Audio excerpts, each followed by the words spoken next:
दे deep dive में स्वागत है। आज का हमारा जो मिशन है ना वो बहुत ही खास है। हम प्रतियोगी परीक्षाओं, खासकर जैसे जो एसएससी सीजीएल होती है, उसके लिए तैयार किए गए नोट्स और कुछ बहुत ही विस्तृत रेखा चित्रों का एक सेट का विश्लेषण करने वाले हैं। जी, और ये नोट्स कोई सामान्य नोट्स नहीं हैं। बिल्कुल नहीं।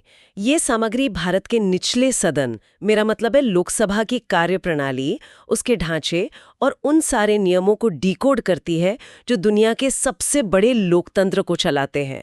तो ठीक है, आइए इसे विस्तार से समझते हैं। बिल्कुल। क्योंकि ये केवल रटने वाली जानकारी या कह सकते हैं बुलेट पॉइंट्स का संग्रह नहीं है।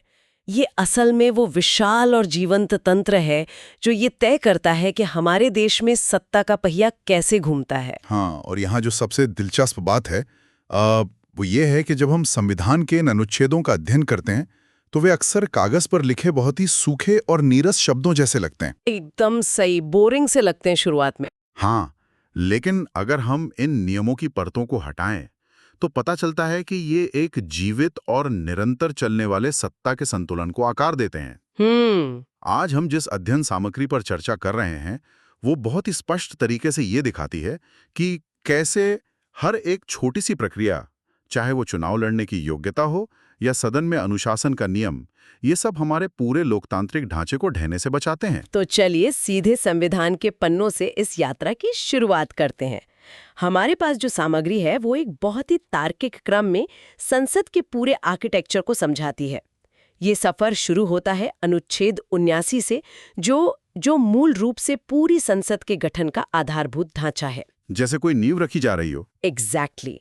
फिर अनुच्छेद 80 आता है जो हमें उच्च सदन यानी राज्यसभा तक ले जाता है, और अंततः अनुच्छेद 81 के तहत लोगों का सदन, जिसे हम लोकसभा कहते हैं, उसकी स्थापना होती है। ये एक के बाद एक सीढ़ियां चढ़ने जैसा लगता है। सही कहा। ये एक बहुत ही सुविचारित संरचना है। अगर अनुच्छेद 81 के तहत लोकसभा की संरचना को हम बारीकी से देखें तो वर्तमान में कुल सदस्य संख्या 543 है।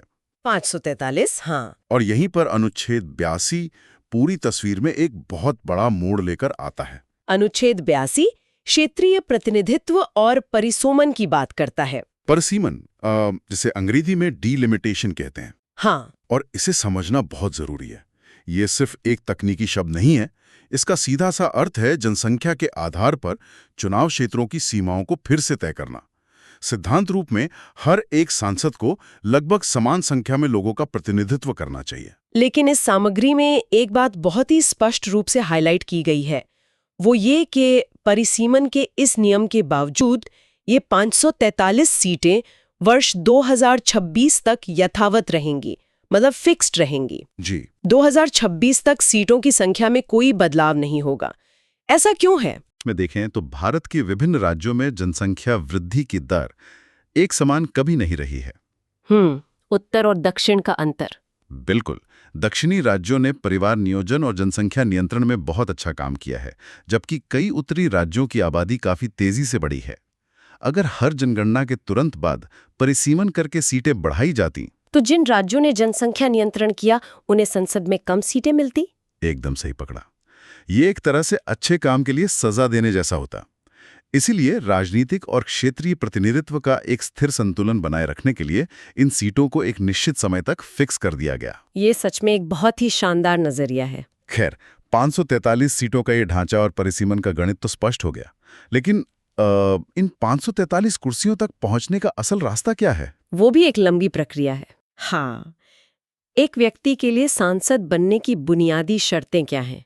अनुच्छेद 84 इसका जवाब देता है। भारत का नागरिक होना और कम से कम 25 वर्ष की आयु होना। ये तो ऐसी शर्तें जो ज्यादातर लोग जानते ही हैं। जी, ये तो बहुत आम जानकारी है। लेकिन इन नोट्स में जिन दो शर्तों पर विशेष जोर दिया गया है वो है व्यक्ति का दिवालिया न होना और उसका विकृत चित्त न होना, मतलब मानसिक संतुलन ठीक होना। मानसिक संतुलन की बात तो समझ आती है, लेकिन दिवालिया न होने की शर्त के पीछे की असल मंशा क्या है? देखिए, एक स्वस्थ लोकतंत्र के लिए यह शर्त अत्यंत महत्वपूर्ण है। किसी व्यक्ति के दिवालिया होने का सीधा मतलब है कि वह भारी वित्तीय दबाव में है, कर्ज में डूबा हुआ है। हाँ, अब अगर कोई ऐसा व्यक्ति जो गहरे कर्ज में हो या आर्थिक रूप से बेहद कमजोर हो, वो देश की नीतियां बनाने वाले इतने बड़े पद पर पहुंच जाए, तो उसके भ्रष्टाचार में लिप्त होने की संभावना बहुत अधिक बढ़ जाती है। पैसों के लिए गलत फैसले लेने का डर रहता है। बिल्कुल। वित्तीय भेद्यता सीधे तौर पर सत्ता के दुरुपयोग का रास्ता खोल सकती है। इसलिए संविधान निर्माताओं ने यह सुनिश्चित किया कि जो लोग देश के खजाने का फैसला करेंगे, वो स्वयं किसी गंभीर वित्तीय संकट से न गुजर रहे हों। ये बहुत ही तार्किक बात है। अब जब कोई इन योग्यताओं को पार कर लेता है, तो वो चुनावी मैदान में उतरता है। भारत में लोकसभा चुनावों के लिए जिस प्रणाली का इस्तेमाल होता है, उसे first past the post system कहा जाता है। शॉर्ट में FPPS। हाँ, FPPS। नोट्स में इसे राष्ट्रपति या राज्यसभा के चुनावों में इस्तेमाल होने वाले आनुपातिक प्रतिनिधित्व से बिल्कुल अलग बताया गया है। FPPS प्रणाली को समझना भारतीय राजनीति को समझने की कुंजी है एक तरह से। इसे अक्सर एक रेस या दौड़ की तरह बताया जाता है, जहां नियम बहुत सीधा है। जो सबसे आगे, वही विजेता। जो फिनिश लाइन पहले पार कर ले। बिल्कुल। और लेकिन इस प्रणाली की एक बहुत बड़ी आलोचना भी है, जो इसके काम करने के तरीके में ही छिपी है। मान लीजिए किसी चुनाव क्षेत्र में 4 उम्मीदवार हैं। उम्मीदवार A को 30% वोट मिलते हैं, B को 25%, C को भी 25% और D को 20% वोट मिलते हैं। इस गणित के हिसाब से तो A जीत जाएगा, क्योंकि उसके पास सबसे ज्यादा वोट हैं। तो यही इसका सबसे दिलचस्प और कह सकते हैं विवादास्पद पहलू है। A विजेता तो बन गया, लेकिन अगर हम गहराई से सोचें तो 70% जनता ने A को वोट नहीं दिया था। अरे हाँ, 70% लोग तो किसी और को चाहते थे। एग्जैक्टली। यानी चुनाव क्षेत्र के एक बहुत बड़े बहुमत ने उस नेता को अपना प्रतिनिधि नहीं चुना, फिर भी वो पूरे क्षेत्र का सांसद बन गया। ये FPPS की खासियत भी है और इसकी सबसे बड़ी कमी भी। इसमें जीतने के लिए बहुमत की यानी 50% से अधिक की आवश्यकता नहीं होती, बस बाकियों से एक कदम आगे रहना होता है। और इसी चुनावी प्रक्रिया के बीच हमारे स्रोतों में एक ऐसा तथ्य सामने आता है जो सच में बेहद हैरान करने वाला है। मैं तो पढ़कर चौंक गई थी। लॉटरी वाला नियम। हाँ, मान लीजिए वो रेस इतनी कांटे की हो कि वोट बिल्कुल बराबर हो जाएं, चुनाव में एकदम टाई हो जाए, तब क्या होगा? नोट्स के अनुसार ऐसी स्थिति में कोई दोबारा चुनाव नहीं होता। जी नहीं, दोबारा चुनाव नहीं होता। चुनाव अधिकारी एक लॉटरी सिस्टम का प्रयोग करता है, मतलब एक पर्ची निकालकर विजेता घोषित किया जाता है। दुनिया के सबसे बड़े लोकतंत्र में जहां लाखों लोग वोट डालते हैं, वहां एक पूरी लोकसभा सीट का फैसला किस्मत की एक पर्ची पर निर्भर कर सकता है। ये सच में एक आहा मोमेंट था मेरे लिए। ये व्यवस्था सुनने में भले ही अजीब लगे, लेकिन ये चुनाव प्रक्रिया को किसी भी अंतहीन गतिरोध से बचाने का एक बहुत ही व्यवहारिक तरीका है। डेडलॉक से बचने के लिए। हाँ, दोबारा चुनाव करवाने में भारी धन, समय और प्रशासनिक ऊर्जा खर्च होती है। इस दुर्लभ स्थिति से निपटने के लिए ये एक सीधा रास्ता है। खैर, अब चुनाव प्रक्रिया से आगे बढ़कर प्रतिनिधित्व के उस गणित पर आना आवश्यक है, जो ये सुनिश्चित करता है कि संसद में समाज के हर वर्ग की आवाज पहुंचे। आरक्षण की बात कर रहे हैं आप? जी, अनुच्छेद 330 से लेकर 334 तक सीटों के आरक्षण की व्यवस्था की गई है। इस व्यवस्था के तहत 543 सीटों में से कुल 131 सीटें आरक्षित रखी गई हैं। इसमें 84 सीटें अनुसूचित जाति के लिए और 47 सीटें अनुसूचित जनजाति के लिए हैं। और अनुच्छेद 334 के तहत इस आरक्षण की अवधि को बढ़ाकर वर्ष 2030 तक कर दिया गया है। बिल्कुल। लेकिन इन स्रोतों में एक बहुत बड़े और ऐतिहासिक बदलाव का भी जिक्र है, जो हाल ही में हुआ है। वो ऐतिहासिक बदलाव 104वें संविधान संशोधन के रूप में आया। दशकों से एंग्लो इंडियन समुदाय के लिए लोकसभा में 2 सीटें आरक्षित हुआ करती थी, जहां राष्ट्रपति उन्हें मनोनीत करते थे। हाँ, नॉमिनेट करते। लेकिन इस संशोधन द्वारा उस प्रावधान को समाप्त कर दिया गया। इसके पीछे का तर्क यह है कि समय के साथ जनसांख्यिकी बदलती है। आज के समय में उस विशेष समुदाय को अलग से राजनीतिक संरक्षण या संसद में सीधे मनोनयन की आवश्यकता महसूस नहीं की गई। मतलब समय के साथ नियम भी बदलते हैं। सही कहा। यह इस बात का प्रमाण है कि संविधान कोई पत्थर की लकीर नहीं है। यह समय और समाज की जरूरतों के साथ विकसित होता है। अब सत्ता के इसी खेल में एक ऐसी रोचक स्थिति पर विचार करते हैं जहां कोई राजनेता अपनी लोकप्रियता के चरम पर हो। अक्सर ऐसा होता है ना कि कोई बहुत पॉपुलर नेता कई जगह से खड़ा हो जाता है। हाँ, बिल्कुल होता है। तो क्या वो एक साथ कई जगहों से चुनाव लड़कर सारी कुर्सियों पर कब्जा कर सकता है? दोहरी सदस्यता को लेकर नोट्स में बहुत ही कड़े और समयबद्ध नियम बताए गए हैं। ये नियम यह सुनिश्चित करते हैं कि कोई भी एक व्यक्ति लोकतांत्रिक व्यवस्था पर एकाधिकार ना जमा ले, मोनोपोली नहीं होनी चाहिए। अगर किसी एक ही व्यक्ति के पास कई सदनों की सदस्यता होगी तो वह किसी भी क्षेत्र के साथ न्याय नहीं कर पाएगा। इसलिए इन नियमों को एक उल्टी गिनती की तरह, एक काउंटडाउन की तरह डिजाइन किया गया है। इन टाइमलाइंस को विजुअलाइज करना बहुत दिलचस्प है। मान लीजिए कोई नेता इतना लोकप्रिय है कि वो लोकसभा और राज्यसभा दोनों जगह से चुन लिया जाता है। अब उसके पास केवल 10 दिन का समय होता है। सिर्फ 10 दिन। उसे 10 दिनों के भीतर ये फैसला करना ही होगा कि वो किस सदन में रहना चाहता है। अगर 10 दिन का ये टाइमर खत्म हो गया और कोई निर्णय नहीं लिया गया तो उसकी राज्यसभा की सीट अपने आप रिक्त मान ली जाएगी, खाली हो जाएगी। हाँ, और दूसरी स्थिति यह है कि कोई दिग्गज नेता 2 अलग-अलग लोकसभा सीटों से चुनाव जीत जाए। तब जनप्रतिनिधित्व अधिनियम 1951 के तहत उसे 14 दिनों के अंदर अपनी एक सीट छोड़नी होगी। और इसमें एक तीसरी और भी पेचीदा स्थिति है। अगर कोई व्यक्ति संसद का सदस्य चुन लिया जाए और साथ ही राज्य की विधानसभा में विधायक भी बन जाए, मतलब एमपी और एमएलए दोनों, हाँ, तो उसे 14 दिनों के भीतर अपने विधायक पद से इस्तीफा देना होगा। अगर वो यह 14 दिन की डेडलाइन चूक जाता है तो उसकी संसद सदस्यता हमेशा के लिए समाप्त हो जाएगी।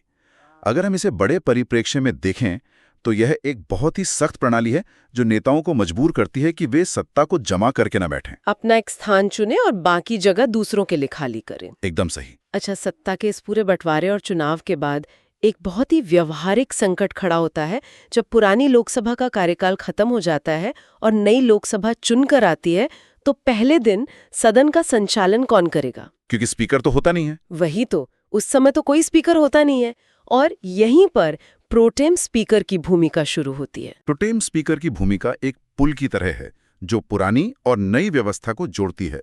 इनकी नियुक्ति सीधे राष्ट्रपति द्वारा की जाती है।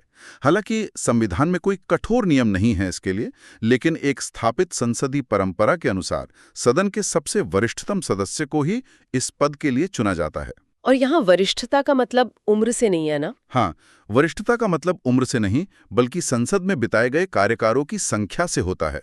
कौन कितनी बार चुनकर आया है। प्रोटेम स्पीकर का कार्यक्षेत्र बहुत सीमित होता है। इनका मुख्य काम केवल नवनिर्वाचित सांसदों को शपथ दिलाना और तब तक पीठासीन अधिकारी की कुर्सी संभालना है जब तक कि सदन अपना नया स्थायी अध्यक्ष नहीं चुन लेता। और जैसे ही नया अध्यक्ष अपनी कुर्सी पर बैठता है, प्रोटेम स्पीकर का पद स्वतः ही समाप्त हो जाता है। बिल्कुल। अगर हम अध्यक्ष या स्पीकर पद के इतिहास की गहराई में जाएं, तो ये भारतीय लोकतंत्र के विकास की एक बहुत ही समृद्ध कहानी है। इस पद के बीच 1919 के भारत सरकार अधिनियम में बोए गए थे, जहां से देश में द्विसदनात्मक व्यवस्था की शुरुआत हुई थी। और उस समय नामकरण भी अलग था।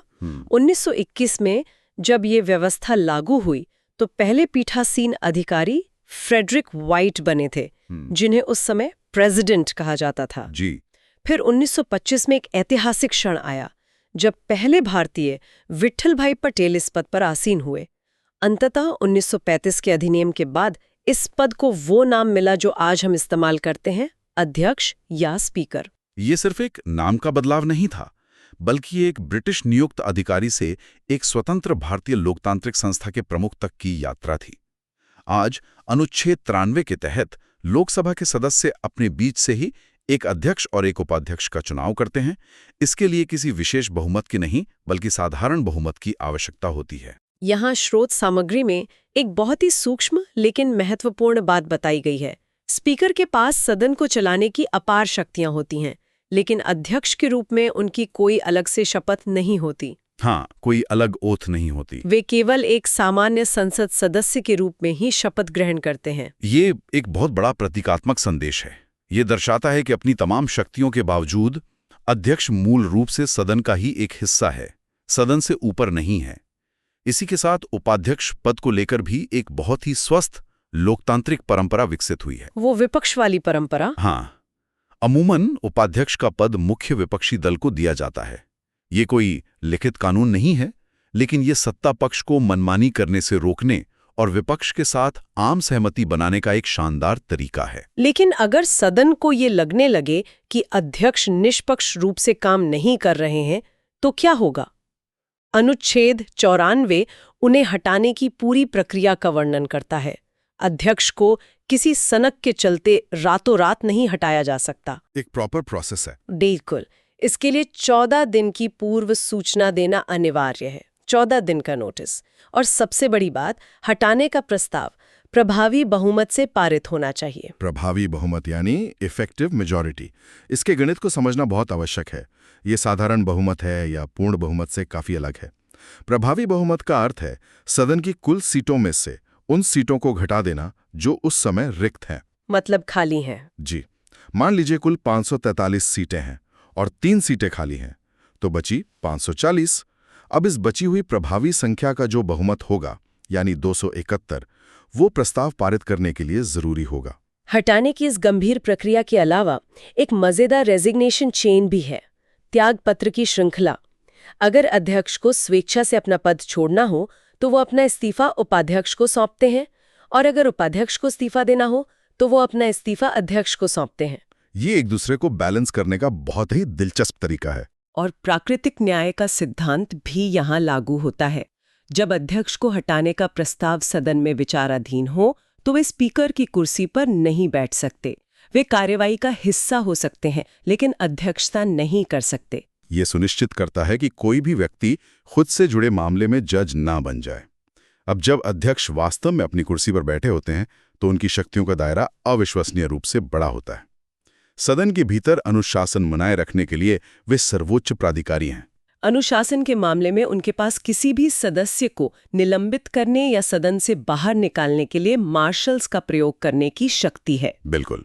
लेकिन अगर शक्तियों की बात करें तो सबसे असाधारण शक्ति अनुच्छेद 110 में दी गई है। ये बात धन विधेयक या मनी बिल की हो रही है, और ये अध्यक्ष की सबसे शक्तिशाली और विवादित शक्तियों में से एक है। संविधान स्पष्ट रूप से कहता है कि कोई विधेयक धन विधेयक है या नहीं, इसका अंतिम और एकमात्र निर्णय लोकसभा अध्यक्ष करते हैं। और ये शक्ति इतनी निरंकुश है कि अनुच्छेद 122 के तहत उनके इस फैसले को किसी भी न्यायालय में चुनौती नहीं दी जा सकती। सुप्रीम कोर्ट भी इसमें दखल नहीं दे सकता। बिल्कुल नहीं। इस असीमित शक्ति के पीछे का तर्क समझना जरूरी है। धन विधेयक देश के करों और संचित निधि से जुड़ा होता है। क्योंकि लोकसभा सीधे जनता द्वारा चुनी जाती है, इसलिए जनता के पैसों पर केवल लोकसभा का अधिकार होना चाहिए। धन विधेयक की खासियत यह है कि राज्यसभा इसे रोक या खारिज नहीं कर सकती। इसलिए सरकारें कई बार अहम बिलों को धन विधेयक का टैग दिलवाने की कोशिश करती हैं ताकि राज्यसभा की बाधा से बचा जा सके। ऐसे में स्पीकर का ये तय करने का अधिकार कि कोई बिल धन विधेयक है या नहीं, एक बहुत बड़ा राजनीतिक हथियार बन जाता है। शक्तियों की इस सूची में एक और दिलचस्प पहलू मतदान का है। सामान्य स्थिति में अध्यक्ष वोट नहीं डालते, वे एक निष्पक्ष एम्पायर की तरह होते हैं। लेकिन अगर किसी प्रस्ताव पर पक्ष और विपक्ष दोनों के वोट 50-50 पर आकर अटक जाएं, तब वे अपना निर्णायक मत या कास्टिंग वोट डालते हैं। इसी के साथ अनुच्छेद 108 के तहत संयुक्त बैठक का प्रावधान आता है। जब किसी सामान्य विधेयक पर लोकसभा और राज्यसभा के बीच गहरा गतिरोध पैदा हो जाए तो राष्ट्रपति दोनों सदनों को एक साथ बुलाते हैं, जॉइंट सिटिंग। हाँ, लेकिन इस संयुक्त बैठक की अध्यक्षता हमेशा लोकसभा के स्पीकर ही करते हैं। ये लोकसभा के भारी संख्या बल और उसके अध्यक्ष के दबदबे को और बढ़ा देता है। और अगर स्पीकर उस दिन अनुपस्थित हो तो एक सख्त पदानुक्रम का पालन किया जाता है। स्पीकर के न होने पर लोकसभा के उपाध्यक्ष कुर्सी संभालेंगे। अगर वे भी नहीं हैं तो राज्यसभा के उपसभापति इस संयुक्त बैठक का संचालन करेंगे। इसके अतिरिक्त दलबदल विरोधी कानून यानी 10वीं अनुसूची के तहत किसी सदस्य को अयोग्य घोषित करने का अंतिम अधिकार भी लोकसभा अध्यक्ष के पास ही होता है। कोई सांसद अपनी पार्टी से बगावत कर रहा है या नहीं, इसका फैसला भी स्पीकर के हाथ में है। अध्यक्ष के पास वास्तव में सदन और सदस्यों की राजनीतिक किस्मत तय करने की विशाल शक्तियां हैं। अब इस पूरे संसदीय तंत्र को समझते हुए कुछ भारी भरकम शब्दों के जाल को सुलझाना भी बहुत जरूरी है, जो अक्सर खबरों में छाए रहते हैं। स्थगन, सत्रावसान और भंग। ये तीनों संसदीय शब्दावली के बहुत ही अलग अलग स्तर हैं। इसे एक टेलीविजन सीरीज के उदाहरण से समझा जा सकता है। सबसे पहले आता है स्थगन, जिसे अंग्रेजी में एडजॉर्नमेंट कहते हैं। ये काम स्पीकर करते हैं। इसका मतलब है बैठक को कुछ घंटों या दिनों के लिए रोक देना। ये ऐसा है जैसे आपने कोई एपिसोड देखते देखते बीच में पॉज बटन दबा दिया हो। एकदम सही तुलना है। और सत्रावसान? सत्रावसान का मतलब है पूरे एक सत्र की समाप्ति। जैसे बजट सत्र या मानसून सत्र का खत्म होना, ये काम राष्ट्रपति करते हैं। ये ऐसा है जैसे सीरीज का एक पूरा सीजन खत्म हो गया हो। सदन वही रहेगा, सांसद वही रहेंगे, बस कुछ महीनों बाद नया सीजन शुरू होगा। और अंत में है भंग, डिसोल्यूशन, जो कि सबसे अंतिम और बड़ा कदम है। बिल्कुल, भंग होने का मतलब है पूरी लोकसभा का ही अंत हो जाना। या तो 5 साल का कार्यकाल पूरा हो गया हो या सरकार गिर गई हो। ये भी राष्ट्रपति द्वारा किया जाता है। इसके बाद देश में नए सिरे से आम चुनाव होते हैं। ये उस पूरी सीरीज के हमेशा के लिए खत्म होने और एक नई कहानी शुरू होने जैसा है। इन परिभाषाओं को इस तरह से याद रखना काफी आसान हो जाता है। अब इस पूरी व्यवस्था को जिन महान लोगों ने अपनी दिशा दी है, उनके हॉल ऑफ फेम पर नजर डालना अनिवार्य है। आजाद भारत की पहली लोकसभा के अध्यक्ष जीवी मावलंकर थे, 1952 से 56 तक, जिन्हें अक्सर लोकसभा के पिता के रूप में भी याद किया जाता है। रिकॉर्ड बलराम जाखड़ के नाम है और भारतीय लोकतंत्र में एक बड़ा मील का पत्र तब आया जब पहली महिला अध्यक्ष के रूप में मीरा कुमार ने इस जिम्मेदारी संभाली और उनके बाद सुमित्रा महाजन इस पद पर रहीं। वर्तमान परिदृश्य की बात करें तो 18वीं लोकसभा के अध्यक्ष ओम बिरला हैं। इस हॉल ऑफ फेम में एक नाम प्रथम विपक्ष के नेता का भी आता है, जो कि 1969 में राम सुभग सिंह बने थे। इतने सारे नियमों और तथ्यों के बीच सदन की कार्रवाई शुरू करने का एक बहुत ही बुनियादी नियम है कोरम। कोरम का मतलब है उपस्थिति की वो न्यूनतम संख्या जिसके बिना कोई काम नहीं हो सकता। संसद के दोनों सदनों में कोरम कुल सदस्यों का 1/10 हिस्सा तय किया गया है। 10%। जी। लोकसभा के संदर्भ में 543 का 10वां हिस्सा, मतलब कम से कम 55 सदस्यों का सदन में मौजूद होना अनिवार्य है। अगर 55 सांसद नहीं है तो स्पीकर को कार्रवाई स्थगित करनी पड़ती है। और ये पूरी कार्रवाई साल भर में 3 मुख्य सत्रों में चलती है। साल की शुरुआत भारी भरकम बजट सत्र से होती है, फिर बारिश के मौसम में मानसून सत्र आता है और साल के अंत में शीतकालीन सत्र आयोजित होता है। अगर इन सभी जानकारियों और विश्लेषण को एक साथ जोड़कर देखा जाए तो ये स्पष्ट होता है कि लोकसभा केवल एक इमारत या कुछ निर्वाचित प्रतिनिधियों का समूह नहीं है। ये अनुच्छेदों, नियमों, डेडलाइंस और बारीकी से बुनी गई परंपराओं का एक बेहद जटिल और संतुलित तंत्र है। ये एक ऐसा तंत्र है जहां एक ओर अध्यक्ष के पास धन विधेयक और दल बदल को लेकर अपार और अंतिम शक्तियां हैं, तो दूसरी ओर उन्हें 14 दिन के नोटिस के साथ प्रभावी बहुमत से हटाने का भी कड़ा प्रावधान है। ये चेक और बैलेंस का एक अद्भुत उदाहरण है, जहां कोई भी शक्ति पूरी तरह से बेलगाम नहीं है। आज के हमारे विश्लेषण ने ये साबित किया है कि चुनाव के गणित से लेकर प्रोटेम स्पीकर की नियुक्ति और सदन के स्थगन तक हर एक नियम का अपना एक गहरा राजनीतिक और सामाजिक उद्देश्य है। ये नियम 140 करोड़ से अधिक लोगों के प्रतिनिधित्व को बिना किसी बड़े टकराव के सुचारू रूप से चलाते हैं। इस पूरी चर्चा के बाद एक ऐसा विचार सामने आता है जिस पर गहराई से चिंतन करने की आवश्यकता है। शुरुआत में इस बात पर चर्चा हुई थी कि अनुच्छेद 82 और परिसीमन के नियमों के तहत जनसंख्या के आधार पर क्षेत्रीय प्रतिनिधित्व को 2026 तक 543 सीटों पर फिक्स कर दिया गया है। जी बिल्कुल। लेकिन पिछले कई दशकों में भारत के जनसांख्यिकीय परिदृश्य में बहुत बड़ा बदलाव आ चुका है। अलग अलग राज्यों की जनसंख्या वृद्धि दर में जमीन आसमान का अंतर है। जब 2026 की ये समय सीमा समाप्त होगी और नई जनसंख्या के आंकड़ों के आधार पर सीटों का फिर से निर्धारण करने का समय आएगा, तो सत्ता का यह क्षेत्रीय संतुलन भारत के राजनीतिक नक्शे को किस तरह से बदल कर रख देगा? ये एक बहुत ही गंभीर सवाल है। दबदबा इतना बढ़ जाए कि कम आबादी वाले या जनसंख्या नियंत्रण में सफल रहने वाले राज्यों की आवाज दब जाए?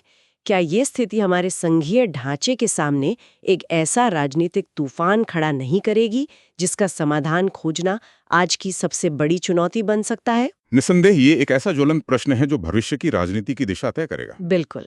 इस जटिल लेकिन बेहद महत्वपूर्ण विषय पर आज का ये विस्तृत विश्लेषण यहीं संपन्न होता है। ये एक निरंतर चलने वाली प्रक्रिया है जहां हर नियम और हर अनुच्छेद अपने आप में एक नई कहानी समेटे हुए है। ज्ञान की ये यात्रा और ये खोजबीन ऐसे ही चलती रहनी चाहिए। इस डीप डाइव में शामिल होने के लिए बहुत बहुत धन्यवाद। फिर मुलाकात होगी एक नए विषय और एक नए विश्लेषण के साथ।